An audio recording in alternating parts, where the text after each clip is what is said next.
हाय जय महाराष्ट्र मित्रांनो, आज आमच्या घरी आहे कॉम्पिटिशन. कशाचं कॉम्पिटिशन हे बघा.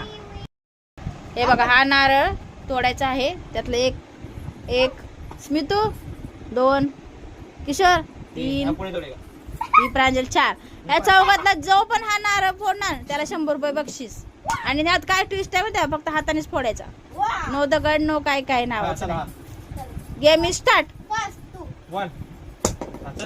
स्मित,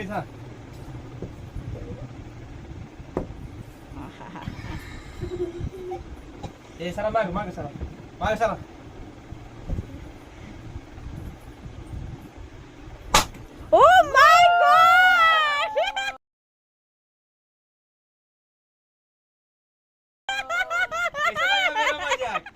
इसको बोलते हे जे 100